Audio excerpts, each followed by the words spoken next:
So it's just important that you understand this is not statutory. I think also where we are right now in April, a lot of people thought that the legislature was going to take this issue up. In fact, when I was preparing for this and looking at some of the transcripts from Palm Beach County, that discussion was there. You know, we don't need to do anything. The state's going to take care of this for everybody. That didn't happen this legislative session. So everyone just needs to be very clear. If you feel strongly about this being state law, you should really get in touch with your state legislators.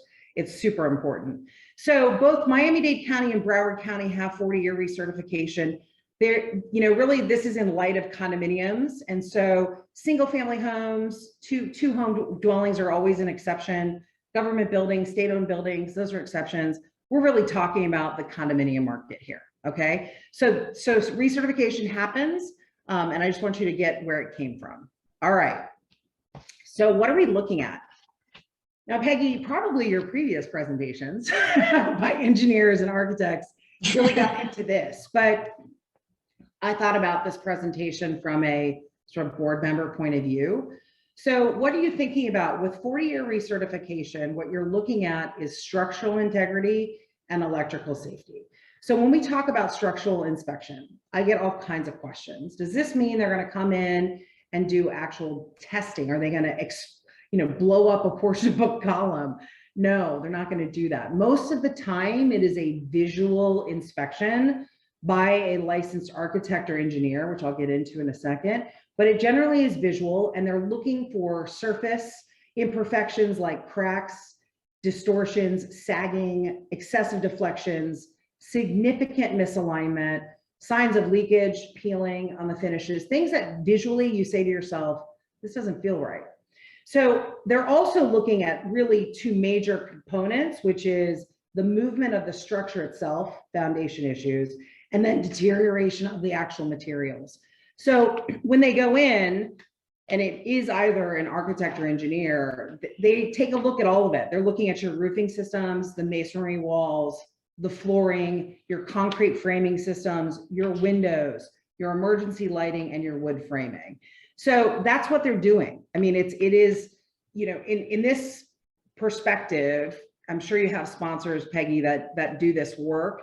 It is as easy as hiring an engineer and architect to go in and actually create this report, okay? I'm gonna go into the process, but that's what they're doing. It is a visual inspection, unless that visual inspection gives them reason to believe they have to take it further. They might do some chipping, and they might actually do some destructive testing.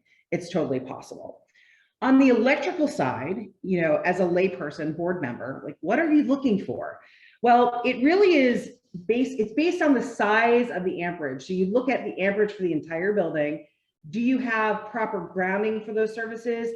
And this is where associations always get stuck. The meter and electric rooms have to have sufficient clearance for equipment and for service of that equipment. So oftentimes I see that as an issue.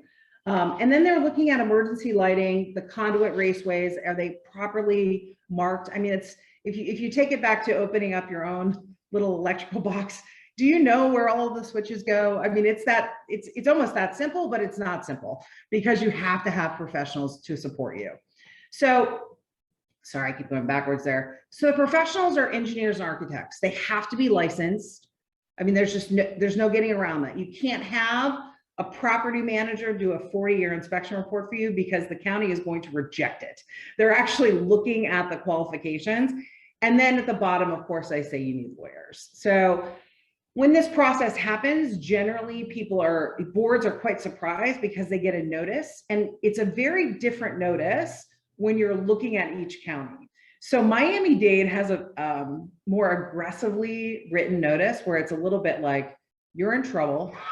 You need to immediately respond to this. Whereas Broward's notice is written in such a way where it says, there's this process, you've got 90 days, we need you to respond with a report, and then you'll have 180 days to actually get the changes done. But the number one thing to do when this happens is to speak to your attorney. And that's not just because we want billable time, it's because if you have an association attorney, they need to know that this is happening, because you are going to contract with either an engineer or an architect, and that's critical. That I think as attorneys actually review that. So In the county, I just want to, the general consensus here, okay? Broward County, the Rules and Appeals Board, which is appointed by the commission, every year generates a list through staff of the buildings that they're going to be looking at. Now, how they generate that list, I still haven't been able to get the details on it. It's not in the written code or the ordinance, but that is their charge. So imagine you can't pick every single building every year. So they're probably staggering it out. And I hope at some point that we get more clarity in this, but I really don't have it. So I'm just letting you know this is how it's done. They send a notice to the owners that, again, is a lot more friendly than Miami-Dade's.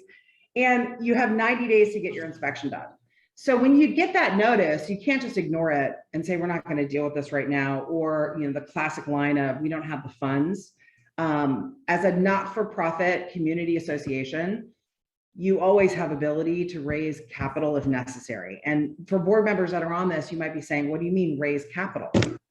So I always look at the association like a business, and the association has dues that are done in assessments, right? Which is in the budget, and the budget can always change. You can always renotice for a new budget meeting if you feel like the expense of an engineer or an architect to do this, and then potential work down the road is going to change the assessment so much, you could have another budget meeting. You also have the ability to raise capital by doing a special assessment. So this pass-through ability of creating a special assessment is always available. Again, you speak to your community association attorney about how to do that. But when you get this notice, to ignore it is to really put your head in the sand, because it's not as easy to ask for extensions or forgiveness if you just ignore it ongoingly, okay? So you have 90 days to get those inspections done. I think everybody knows that many of these professionals are very busy right now. We're in a bit of a real estate boom. There's a bit of a construction uptick. I mean, it's tough to find vendors, but you need to be in communication with the county. And that's what a good manager or attorney can do for you. Once you get the inspection report done, you have 180 days to get the repairs done. Again, same situation, right? It's hard to find vendors. Who's going to do that? You've got to actually contract for it. You can ask for extensions along the way if you're in communication. So that's the gist around Broward. I think the thing that's relevant to both that I want to make sure everyone's really clear about is that it's a 40-year recertification, and then it's every 10 years thereafter. Every 10 years, boom, boom, boom. So it's actually something a good board can plan for. I mean, I'll just say that to you right now. So a board that's taking a look at the useful life of your building, when was it created? When would your 40-year be? When is your 10 years going to be? You can actually use that in your analysis of both the, what I'm going to call the business rhythm of the association, what your budget will be, special assessments necessary, and also, in terms of just finances, like when you start to look at your reserves. So I'm not going into reserves in this particular course, but I think everybody knows reserves are required for condominiums in Florida. If you didn't know that, that is absolutely the case. But the caveat is you can waive reserves. So you can waive reserves, and there's some disclosure language around it. But I think, when the legislature was going back and forth this session, that was part of the issue, is that some people, they didn't understand that reserves were actually already required. It's the waiver requirement, or a waiver right that makes things sticky with reserves. So that being said, if you're doing this every 10 years, you can line up in your business rhythm, your reserve study, your special assessments, and your budgets to hit this, so it's not a surprise. So that's a really important piece I want to make sure everybody knows. Let me tell you a little bit about how Miami-Dade works. So they have a procedural guidelines form that has to be remitted back to the building department. Again, that's 90 days after notice of the recertification. And then it's another 180 days, which I realized I didn't put on the slide, but it's the same. It's exactly the same. Broward modeled themselves after Miami. And frankly, some people might be wondering, well, if Miami had this, how come Surfside wasn't prevented? And it's a very, very good question. And I think that that's also where people in the legislature, while debating, got stuck. It's very hard to craft good policy that's going to protect people, especially when you're dealing with one particular incident. So you may have heard it before from other maybe attorneys, people you know, but creating a law or rule around one incident is never really good policy. You really have to pull yourself back, sort of 30,000-foot view, and say, how do we get there, and how do we help prevent it in future for all, and what's the problem that everybody's dealing with? So again, you know, we didn't see the legislature change this. Recertification has been in place.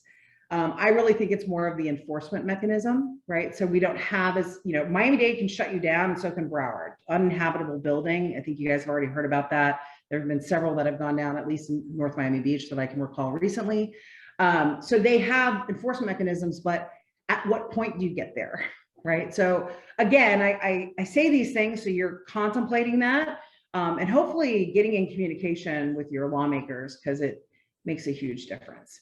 So that is the process for recertification, super simple and county specific. Now here is the fun part.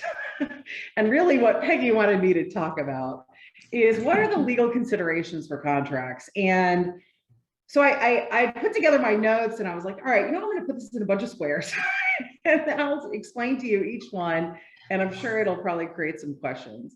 So let's start first with contract basics. You are not going to believe this, but many people think that a one-page contract is a great contract. Now, I can understand that. You know, yeah, it seems like that might be simpler. I'm going to tell you, whenever I see a one-page contract, I say, well, what is missing here? And you'd be surprised. The parties are not always fully articulated, meaning who is the actual contractor vendor and who is the association in this case that's binding them. Okay, so where's the mutual meeting of the minds, and who are the two parties? And then here's the other part. It's really going to blow your mind. What's the start date?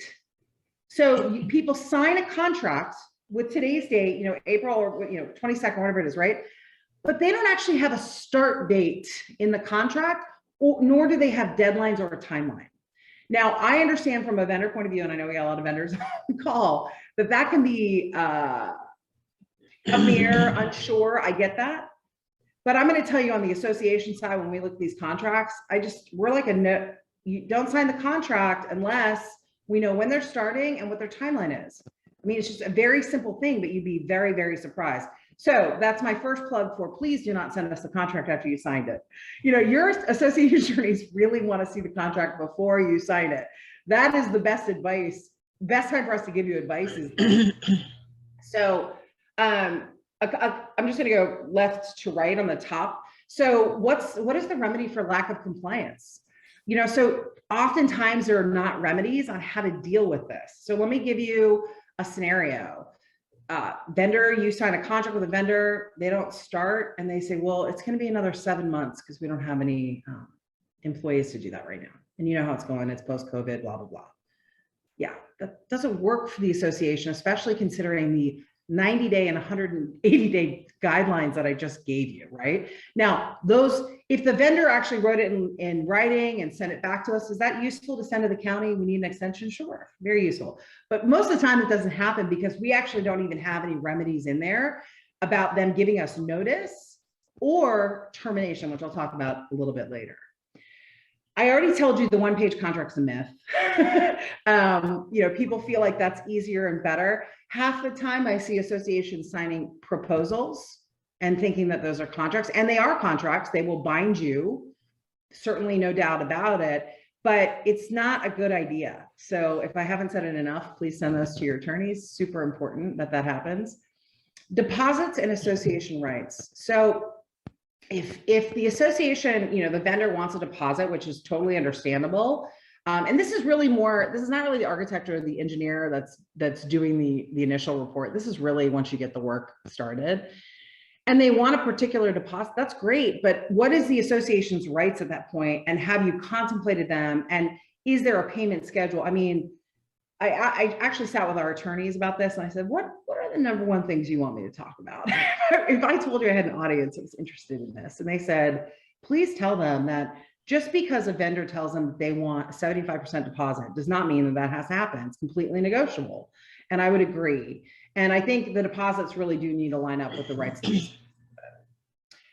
Here's the other thing that's so interesting. So people see insurance obligations and they sort of like gloss over and they believe that, oh, okay, well that must say that the vendor has their own insurance. I will tell you, we have seen a trend lately, at least in this law firm, of contracts coming in where those obligations for insurance have been shifted to the association. So you really have to take a good look at that for a variety of reasons, including workman's comp, injury, but also just, you know, what happens, and this is from a board perspective, if they ruin the landscaping on their way in or crack the tiles when they're doing work, right? What if the reverberation of drilling impacts the foundation? Well, if we don't have good insurance clauses, we got issues. So you definitely want to take a look at that. The other thing is performance bonds. That's pretty standard when we deal with construction contracts, is having a performance bond. So if you don't have it, it should happen. Waiving the right to a court of law. So a lot of contracts, including just the standard A1A construction contract, has arbitration clauses. Again, completely negotiable. And although the sort of conventional wisdom is that arbitration is easier and simpler than going to a court of law, I'm going to tell you, not if it's written to go to the National Association of Arbitrators, which is located in a different state. I really think the venue court of law should be where the building is located for a variety of reasons, including protracted litigation, not having to travel with witnesses, all kinds of things. So that is an important portion. Again, damages, you know, what happens if, and those are great scenarios that I think all board members should be considering, like what happens if this gets damaged, what happens if that, it's hypothetical worlds, which is not always our favorite as attorneys, but if we get your world and understand the physical components of your building, understand not every, you know, we don't walk every single association we represent. It would be almost impossible. And I don't think associations would want to pay us legal fees to do that. So it's important that you give us your full what if scenario.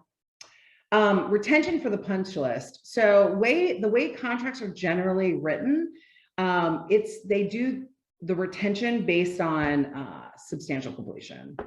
And substantial completion is not your punch list at the end. So we literally have 4 or 5 matters right now where vendors have just stopped cold, promised a punch list, and are not coming back. They've been paid, folks. It's going to be, you know, so now we are going to be out legal fees. Our associations, our clients will be to get things done. And then here's the other problem. At that point, the board doesn't trust the vendor anymore. So a vendor who's ignored you for 60 days, do you really want them to come back in and do what's on the punch list? If we haven't written the remedies for termination or maybe a right to cure remedy. So a simple way of putting this is, you know, if they don't come back and, you know, we do a demand for a right to cure, here's the punch list, you haven't done it. If you don't respond within 15 days, we have a right to terminate the contract and hire someone else to do it and then seek damages against you. Fantastic. It's really good for the association perspective. So definitely important. And then, yeah, that was the second box, the right of termination, the right to cure. Super, super important. Layla, I just want to pause really quick. Do we have any questions at this point? So we have a couple. We have one who Dennis asked, what is the citation for recertification in Miami-Dade, Ordnance, title, and section? And what is the small building exception in Miami-Dade and Broward? Yeah, so I have on my next slide a link, Dennis, that actually will give you the code section site, and it'll also give you the exception for both. So for Pinellas County, I did not do any work. I didn't look at Pinellas County. I will tell you that, Susan, I apologize, but I'm not sure if Pinellas has a recertification at this point. My understanding is that it's exclusive to Broward and Miami-Dade, but I can't be 100% sure. So we'd have to check on that. My apologies. Okay, anything else? Anything else in the chat? Yeah, I'd like to just go for it, Perry. Yeah.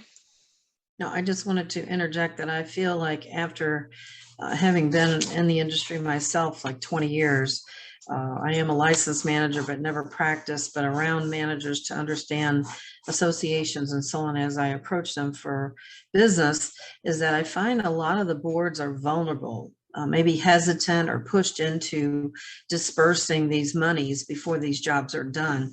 I wanted to know, is that kind of a practice, or is it a practice at all, that the attorneys be the disbursement point on major projects, where the board could simply tell vendors, everything is being handled through my attorney, and they will disperse things as they move along? Yeah, so that's really, Peggy, it's super interesting. So one, I think we've only had one client that's actually done that, used us almost like an escrow agent. So holding the funds to disperse them on their behalf. Again, we can do that, but most of these buildings are professionally managed. And if the contract has a schedule, as I've, brought up before, I mean, if they have the schedule of what completion looks like and when payment is, I mean, it can be handled that way. Another thing you can also do, Peggy, is there are consultants now that will come in and just do the project management side of this, because managers are very busy. This is like an enormous project. So they'll bring in a consultant that will do that as well. But we have done that in one case where we've acted as the escrow agent, but it's not, it doesn't provide any other additional legal rights. Does that make sense? You don't get any additional legal rights because your attorney's handling it. It literally is a business decision of the board to say, we think that the attorney's time is worth this, if that makes sense. Yes. But I also think that it puts kind of a firewall between potential problems when someone knows that they're going to have to do the right thing, and then it is going to be monitored possibly through the attorney with a small fee. Of course, time is valuable. But I did want to mention also that when you said that, it reminded me that Ricardo from RMS, one of our sponsors today, he does do project management like that, where he collects and disperses everything. So that's fantastic. So I just saw an anonymous question about the slides. I'm happy to send these slides to you, Peggy, to send out to everybody. I have no problem with that. Nothing is trademarked here, and it'll be useful for the links. Okay. Okay. Thank you. Perfect. All right. So let me just go into this next slide. So I think this is something I wanted to bring up. There are new Miami-Dade considerations. So post Surfside, literally the only legislative body that made any significant change was Miami-Dade County. And what they decided to do was pass an ordinance that by February of 2023, all HOA and condominium associations in the county must upload their financial statements and disclose special assessments to make them available to the public. Those financial statements also include structural integrity reports. Okay, so understand, and I think this is really important, this does not mean Miami-Dade County is reviewing these things to determine whether they're in order. It is simply disclosure. And for those of you that are in condominiums and HOAs, you already know there's a financial reporting requirement that's required within 90 days after the end of your fiscal year, or more than 120 days. And based on the level of revenue, you have to do a compilation review or audit, right? So those financial statements are already required by statute. But what this does additionally is require that you take these structural integrity reports and actually produce them. And I think, in the legislative session, there was some proposals around requiring this as an official record of the association. I would tell you, anytime the association takes any bid, receives any official correspondence from the county, signs any contracts, all those things are official records, period. And unit owners have the right to seek the official records. I think where the legislature really got stuck is, what is the disclosure requirement? And so Layla with Vinteum does the websites, and that's all around, the requirement of 150 units or more to have a condominium website in the state of Florida. That's so the official records would be available. I mean, I'm just going to tell you personally, I believe, and I say this all the time, associations are not-for-profit associations. They are transparent in nature. There is no reason why any of this stuff needs to be hidden. And your unit owners today can request any of these things with official records request, so it can be done. If you have it on your website, it's useful. Sure, I think from a board perspective, I can understand this, that the board members from time to time feel like that's almost too much information. People don't understand the context of what that is. I understand that. And you know what I say to my clients? Then create a bullet point that explains this is what this means. Much like with your financial statements, okay? You've got disclosures around special assessments if you've waived reserves. Your CPA puts a disclosure on there. From the unit owner perspective, I think everybody needs to understand there is no government agency that is reviewing things to make sure they're right. It is both the right and responsibility of the unit owner and the board to understand all of it. And I know that that's not maybe a popular point of view, but it's important. And so if you have a concern around your building, the structural integrity, the electrical integrity of your building, just knowing that this is a Miami-Dade now is not enough. It's just not enough. All that is just a place to look. It's like a useful spot for realtors to say, this is where the information is. It's not, it doesn't mean it's giving you coalesced information. It doesn't mean people are even taking action. And I think that that's where, you know, again, Palm Beach County stepped back and said, why do we need recertification, which is additional costs to unit owners across the board, if we already have a good building code and that's been working? So again, I don't have an answer here. I just know that it's important that we look at it. We live in an environment where the wind and the salt, you know, it impacts our buildings, particularly condominiums to the most degree, in my opinion. So really need to take a look at it. Let me flip you over to one more slide. So these are the two links I was mentioning. Those have like all the information that you need. It access to code directly there, tells you the process. So when we send this out, you've got my information at the bottom, you have those links. You can certainly, you know, reach out to me. I'm happy to do that. I think the most important thing around the legal considerations is really understanding that, you know, it's not a plug, again, just to go to lawyers. I mean, this is where you need your lawyers, and you need your lawyers before you sign the contracts, because if you're not looking at the parties, the start date, the end date, the timeline, the insurance obligations, the performance bonds, and when work will be completed, what your termination rights are, you come to us after the fact, and it, you know, we say to you, unfortunately, this is a $10,000 case now, and we're going to be in court for 3 years. Nothing's happening, right? So please do reach out to your attorneys. Please do take the time to look at these codes on your own.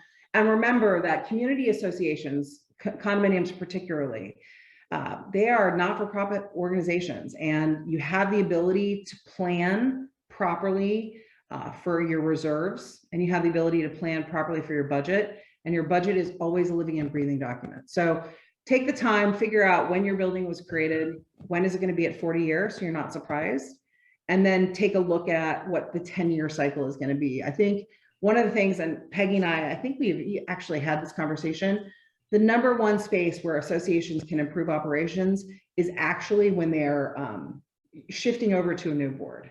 You know, Yes. that there's this continuum of onboarding that happens, that there's been strategic thinking for 3, 5, 10 years out, not just the year you're in there, you know? So this topic, you know, recertification for buildings and the contracts that are required brings in so many elements, and you can really see, it's like, oh yeah, now you have to be planning 3, 5, 10 years out, just like any really good business does, right? So I'm sure all of our sponsors on the line right now have all, you know, there's business planning that happens in every one of their businesses.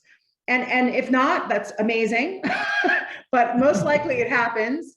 And you start your business, then you start to learn to work on your business, which is this planning, which is all the same. So it all comes together. So I want to again thank our sponsors. Really appreciate you guys putting these together. I appreciate the opportunity to share about recertification. You know, when it comes to legal considerations, I really outlined the top ones, but again, the number one thing is, you know, speak to your attorney before you sign the contract.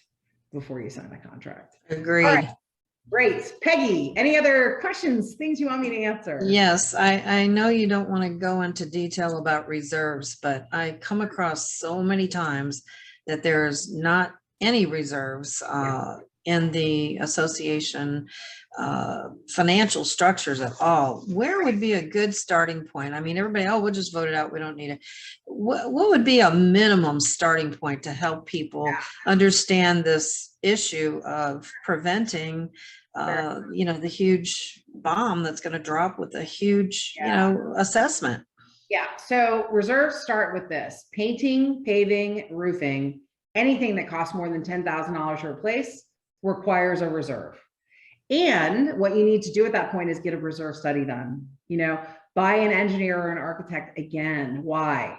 Because I, as a community association manager or an attorney, cannot tell you the useful life and the cost of labor when that useful life goes up. It's like an actuarial view of the reserves. So both 718 And Administrative Code 61B give you more information on reserves. It actually gives you the formula, which is the useful life versus the number of years left, or the cost of it in 40 years or whatever it is. So that's what you do. You start by actually identifying your components. And the statute says roofing, paving, painting, and anything more than 10,000. So you start there. Then you get a professional who tells you this is actually the useful life. And think about it this way. It's like, you know, what you would do at your own home, right? Like, I mean, you want to know, when is my roof going to need to replace? When's my AC got to be replaced? Does my pool crack need to be handled? So then you can plan for it. And I think the number one thing to do also is really a mindset thing, where it's not about you right now. It is about you and the future you, which are other people who may purchase your unit. You know, if you have the point of view that it's just really about the bottom line in my pocket now, you're not going to do the right planning. And, you know, I'm not a parent, but I'm just going to use this as an hypothetical. But a parent that wants their kid to go to college, you know, they're planning in some way, scholarships, or they're saving money, or they're doing the Florida, you know, like you got to think about it. So take the perspective that it's about you and the community moving forward. Because if you have the perspective that, well, I'm selling this place in 2 years, I don't want to pay the money, it's a disservice to humanity, like really, you know. And I think that's, again, what made Surfside so awful, is like everybody knows a building that ignores things, you know. And I'm not blaming the manager or the boards. It's not easy, but you got to have these conversations, and you got to be willing to say, you know, are you being responsible for all of it? Yes or no? So reserves, start with the statute. 10,000 or more, roofing, painting, paving. Hire a reserve company, get it done. Amazing. Layla? Yes, we have a couple of questions here. So Edward says that his association is in Palm Beach County. Are the rules and regulations in PBC the same as Miami-Dade and Broward? No, Miami-Dade and Broward have the recertification program. Palm Beach County has like an old building code program, so it is different. But Palm Beach County allows unit owners to file complaints. I mean, you can do the same thing in Miami, but that doesn't start the recertification program. But in Palm Beach County, you can do that. And if you look up really code compliance and Google the word old building code, you'll be able to find it. And I can pull that, and what I'll do is update the resources list with that. So when we send out the slides, we'll have it, okay? Perfect. Cool. Nice. And then Tim asked, what is the small building exception in Broward? I think it's less than 2,000 square feet. Oh, no, it's 3,500 square feet is a small business building. In Miami-Dade, it's 2,000. And in Broward, it's 3,500 square feet. Perfect. And then Michael asked, while one understands reserves, insurance companies change one's planning and reserves when they want roofs to be under 20 years. Yeah, so Michael, it's a good point, right? So you've got statutory requirements and you have the private market. So when you look at statutory requirements, is what I just said, painting, paving, roofing, and anything more than 10,000. Then you've got to look at, well, what's required, because you need private insurance. You don't really have much of a choice. You probably wouldn't have anyone be able to actually buy your condo and with a loan if that was the case. So yeah, you have to look at that, and then you just use that. That's part of your analysis. You take your reserve study, and then you say, okay, well, our insurance company requires that the roof be repaired at this interval. This is how we're going to do the analysis.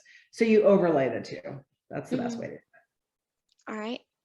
And then the last thing here so far is a compliment from Eugenia saying the attorney should be collecting notices to owner for the work and only release after they have evidence that their subs have been paid and you have obtained a partial or final release from the contractor. I like it. You must file a notice of commencement to secure your lien position, and that you, Jane, are doing an excellent job of explaining the process. Thanks. Yeah, the notice of commencement and the actual lien position, the contractor I didn't get into, but I appreciate you bringing that up, and I appreciate the compliment. All right, great. Well, I think our timing was right on the money for this one. I said it was going to be 45 minutes. Got 3 to go. Yeah. So yeah. I wasn't sure, so I extended it to 11:30. So, but anyway. I'm glad. Thank you so much, Jane. It's so informative. I knew it was going to be interesting from an attorney's perspective.